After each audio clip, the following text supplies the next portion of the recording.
നമസ്കാരം, ഞാൻ കമലാംബിക. ശ്രേഷ്ഠ മലയാളത്തിലേക്ക് ഏവർക്കും സ്വാഗതം. കഴിഞ്ഞ വീഡിയോയിൽ നമ്മൾ എഴുത്തച്ഛനെ കുറിച്ചും കഥകളതിമോഹനം എന്ന പാഠഭാഗത്തിൻ്റെ ഒരു ഇൻട്രൊഡക്ഷൻ എന്ന രീതിയിലുള്ള പശ്ചാത്തലവുമാണ് നമ്മൾ കണ്ടത്. അപ്പോൾ ഇന്ന് കവിതാഭാഗത്തിലേക്ക് കിടക്കുകയാണ്. അപ്പോൾ അതിനു മുൻപ് തന്നെ കഥ പറയുമ്പോൾ കിളിയുടെ കണ്ണിൽ നൂറ് നൂറ് വർണ്ണങ്ങൾ ഭാഷയുടെ ചിറകിലും. എന്താണ് കിളിയുടെ കണ്ണിൽ നൂറ് നൂറ് വർണ്ണങ്ങൾ? അതായത് ഇത് കിളിപ്പാട്ടാണ്. മഹാഭാരതം കിളിപ്പാട്ടാണ് അല്ലേ? അപ്പോൾ നമ്മൾ കഥ പറയുന്നത് ഭാഷയിലൂടെയാണ്. അപ്പം നമ്മൾ കഥ പറയുമ്പോൾ പലതരത്തിലുള്ള വികാരങ്ങൾ കഥകളിലുണ്ടാവും. സന്തോഷവും ഉണ്ടാവും, സങ്കടവും ഉണ്ടാവും, ദേഷ്യവും ഉണ്ടാവും. അപ്പം ഇതെല്ലാം നമ്മൾ എങ്ങനെയാണ് നമ്മുടെ ഭാവവ്യത്യാസത്തോടുകൂടി, അതേപോലെ ശബ്ദങ്ങൾക്ക്, വാക്കുകൾക്ക് ഒക്കെയുള്ള വ്യത്യാസങ്ങളിലൂടെയാണല്ലോ ഈ ഭാവവ്യത്യാസങ്ങൾ നമ്മൾ പറഞ്ഞു കൊടുക്കുന്നത്. അതുകൊണ്ടാണ് ആ കഥ പറയുന്ന കിളിയുടെ കണ്ണിൽ നൂറ് നൂറ് വർണ്ണങ്ങൾ എന്ന് പറയുന്നത്. അപ്പോൾ ഈ നൂറ് നൂറ് വർണ്ണങ്ങൾ കിളിയുടെ കണ്ണിലുണ്ട്, ഭാഷയുടെ ചിറകിലും. അതായത് നമ്മൾ ഈ എല്ലാ വികാരങ്ങളും മറ്റൊരാൾക്ക് പകരുന്നത് ഭാഷയിലൂടെയാണ്. ആ ഭാഷയ്ക്ക് പലതരത്തിലുള്ള വികാരങ്ങൾ വരുമ്പോൾ, പലതരത്തിലുള്ള ഭാവങ്ങൾ വരുമ്പോൾ പലതരത്തിലുള്ള വർണ്ണങ്ങളുണ്ട് എന്നാണ് പറയുന്നത്. അപ്പോൾ ഇനി കഥകളതിമോഹനം എന്ന പാഠഭാഗത്തിലേക്ക് കിടക്കുകയാണ്.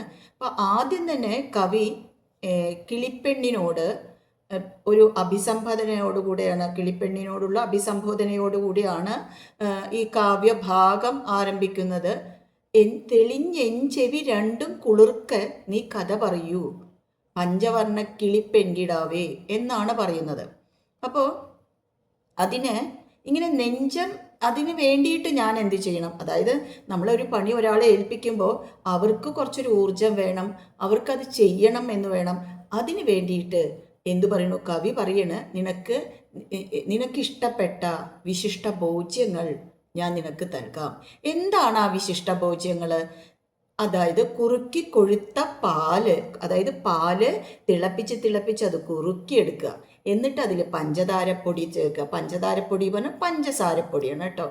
എന്നിട്ട് അതിൽ കദളിപ്പഴം ഉടച്ച് തിരുമ്പി തേനും ചേർത്ത് നോക്കൂ. ഇതെല്ലാം നല്ല മധുരമുള്ള എന്താ പറയുക വിഭവങ്ങളാണ് അല്ലേ? എല്ലാം പഞ്ചസാര ആയിക്കോട്ടെ, കദളിപ്പഴം ആയിക്കോട്ടെ, തേനായിക്കോട്ടെ, എല്ലാം നല്ല മധുരമുള്ള ഭോജ്യങ്ങളാണ്.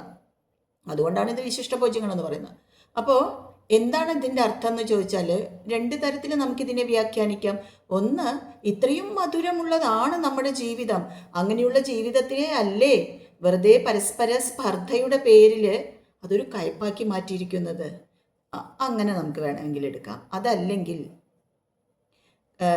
ഈ പദ്യഭാഗം അല്ലെങ്കിൽ ഈ കവിതാഭാഗം നല്ല മധുരമുള്ളതായി തീരട്ടെ, ഇങ്ങനെയൊക്കെയുള്ള ഭാഷയുടെ മാധുര്യം എൻ്റെ കവിതയിൽ നിറയട്ടെ എന്നുമാവാം കവി ഉദ്ദേശിക്കുന്നത്. അപ്പം ഇതിൽ എന്നിട്ട് പറയുന്നത്, ഇതിൽ തേന് ഒഴിച്ച് അതിൽ വെല്ലവും ശർക്കരയും ഒക്കെ പൊടിച്ചിട്ട് അതിനെ ഒരു വെള്ളിത്തളികയിൽ അങ്ങനെ മേളിച്ച് അതിനെയൊക്കെ നന്നായിട്ട് ഒരു എസ്തറ്റിക്കായിട്ട് നമ്മൾ കാണുന്നുണ്ടല്ലേ. ഒരു എന്താണ് പറയുക, ഹോട്ടലിൽ ഭക്ഷണം കഴിക്കാൻ പോകുമ്പോഴും ഭക്ഷണം നമുക്ക് കൊണ്ടുവന്ന് വിളമ്പുന്നതും ഒരു കലയാണ്. അപ്പോൾ ഇതേപോലെ നല്ല മനോഹരമായിട്ട് അതിൽ മേളിച്ച് യോജിപ്പിച്ച് കലർത്തി ഞാൻ തരാം. പക്ഷേ ഇനി നിനക്ക് ദാഹിക്കുന്നുണ്ട്, ഇതൊക്കെ കഴിച്ചിട്ട് ദാഹിക്കുന്നുണ്ടെങ്കിൽ എന്ത് തരാം? നീലക്കരിമ്പിൻ്റെ ചാറ് തരാം, ഇളനീര്, പാല്, തേന്, ഇതെല്ലാം തരാം. പക്ഷേ അതെല്ലാം ആവോളം കഴിച്ച് നീ എന്തു ചെയ്യണം? എനിക്ക് കഥ പറഞ്ഞു തരൂ എന്നാണ് എഴുത്തച്ഛൻ കിളിയോട് പറയുന്നത്. അപ്പോൾ എന്നിട്ട് പറയുന്നു, നമുക്കറിയാം കിളിപ്പാട്ടിൻ്റെ ഓരോ അധ്യായം, അതായത് ഓരോ പർവ്വത്തിലും കിളിയോട് കഥ പറയാൻ കവി ആവശ്യപ്പെടും. അതിനനുസരിച്ച് കിളി കഥ പറയണമല്ലോ. അപ്പോൾ ഇവിടെ പറയുന്ന അരിനിവഹം. അരി പറഞ്ഞാൽ രണ്ടർത്ഥമുണ്ട് നമുക്കറിയാം. നമ്മൾ ആഹാരം കഴിക്കുന്ന ഒരു ധാന്യമണി. അതുപോലെ തന്നെ അരി ശത്രു എന്നൊരർത്ഥമുണ്ട്. നിവഹം കൂട്ടമാണ്. ഈ ശത്രുക്കളുടെ കൂട്ടത്തിൻ്റെ ഇടയിൽപ്പെട്ട് ഭീഷ്മർ ശരശയനം. എഗെയിൻ ശരശയനം എന്നുള്ളതിന് ശയനം കിടക്ക എന്നും അതേപോലെ ഉറക്കം എന്നും രണ്ടർത്ഥമുണ്ട്. അപ്പം ഇവിടെ കിടക്ക എന്നുള്ള അർത്ഥത്തിലാണ് പറയുന്നത്. ഈ ശരങ്ങൾ കൊണ്ടുള്ള ശയനത്തിന്മേൽ വീണുവല്ലോ ഭീഷ്മർ. അതിനുശേഷം എന്താ സംഭവിച്ചത്? കൗരവരുടെ ഇടയിൽ എന്തില്ല? നാഥനില്ലാത്ത കളരിയായിപ്പോയി. അപ്പം ഇനി അവരെന്ത് ചെയ്തു? അവരൊക്കെ തോറ്റുപോയല്ലോ. അതിനുശേഷം എന്താണ് സംഭവിച്ചത് എന്ന് ഈ സുയോധനാധികളാകിയ നൂറ്റവർ എന്തു ചെയ്തു എന്ന് നീ എന്നോട് ചൊല്ലൂ എന്ന് കവി കിളിയോട് പറയുന്നു. അപ്പോൾ കിളി പറയണ, അയ്യോ, ഇത്രയും വലിയൊരു കാര്യമാണ്, മഹത്തരമായിട്ടുള്ള, അതായത് മഹാഭാരതം എന്ന് പറയുന്നത് തന്നെ ബൃഹത്തും മഹത്തുമായിട്ടുള്ളൊരു ഇതിഹാസ കാവ്യമാണല്ലോ. അപ്പോൾ അത് എനിക്ക് അങ്ങനെ മുഴുവനായിട്ട് അങ്ങയോട് പറയാനുള്ള കെൽപ്പില്ല, അത്രയ്ക്കും എനിക്ക് സാധിക്കുമെന്ന് കരുതുന്നില്ല. പക്ഷെ ഞാൻ കുറച്ച് ചുരുക്കി പറയാം. എങ്ങനെ ചുരുക്കി പറയാം? കനക്കെ ചുരുക്കി പറയാം. വെറുതെ ഞാൻ അവിടെ ഇവിടെ നിന്നൊക്കെ എടുത്ത് കുറേശ്ശെ ആയിട്ട് എല്ലാം കൂടി യോജിപ്പിച്ച് പറയാം എന്നല്ല പറയുന്നത്. മറിച്ച് കനക്കെ ചുരുക്കി. കനക്ക പറഞ്ഞാൽ തന്നെ അറിയാം നമുക്ക്, ഭാരം, വെയിറ്റ്. അപ്പം ഇതിൻ്റെ ഭാരം ഒട്ടും പോവാതെ, ഇതിൻ്റെ ആശയച്ചോർച്ചയില്ലാതെ എല്ലാ ആശയങ്ങളും ഉൾപ്പെടുത്തിക്കൊണ്ട്, എന്നാൽ വളരെ ചുരുക്കിക്കൊണ്ട് ഞാൻ അങ്ങേക്ക് പറഞ്ഞു തരാം. എങ്ങനെ ആശയച്ചോർച്ചയില്ലാതെ പറയാമെന്ന പറയുന്നതറിയോ? നമുക്കറിയാം, മഹാഭാരതം മൂലഗ്രന്ഥം 1,00,000 ചില്വാനം, 1,1,4,00,000 ശ്ലോകങ്ങളുണ്ട് മഹാഭാരതം മൂലഗ്രന്ഥത്തിൽ. അതിനെ വെറും 11,000 ചില്ലാനം ശ്ലോകങ്ങളിലാണ് മഹാഭാരതം കിളിപ്പാട്ട് എഴുതിയിരിക്കുന്നത്. അതാണ്. അപ്പോൾ എന്ന് പറഞ്ഞിട്ട് ഈ മൂലഗ്രന്ഥത്തിൽ നിന്ന് എന്തെങ്കിലും സംഭവങ്ങൾ ഇല്ലാതാവുകയോ അല്ലെങ്കിൽ അതിൽ നിന്ന് ഒമിറ്റ് ചെയ്യുക, അതിനെ ഒഴിവാക്കുകയോ ഒന്നും ചെയ്തിട്ടില്ല. അതാണ് പറയുന്നത്, എല്ലാ ആശയങ്ങളെയും ചേർത്തിക്കൊണ്ട് കനക്കെ ചുരുക്കി ഞാൻ പറയാം എന്ന് പറയുന്നത്. എന്നിട്ട് പറയുന്നു, വൻപനാം കർണനോടാശു സുയോധനൻ. സുയോധനൻ എവിടെ നേരെ പോയത്? കർണനോട് പോയി. എന്നിട്ട് പറഞ്ഞു, കർണ, അങ്ങ് അറിയാലോ, അങ്ങക്ക് അറിയാം ഈ കാര്യങ്ങളൊക്കെ. നമ്മുടെ ഭീഷ്മ പിതാമഹൻ വീണ് കിടക്കുകയാണ്. നമുക്ക് ഇനിയിപ്പോൾ സേനാധിപതി ഇല്ല.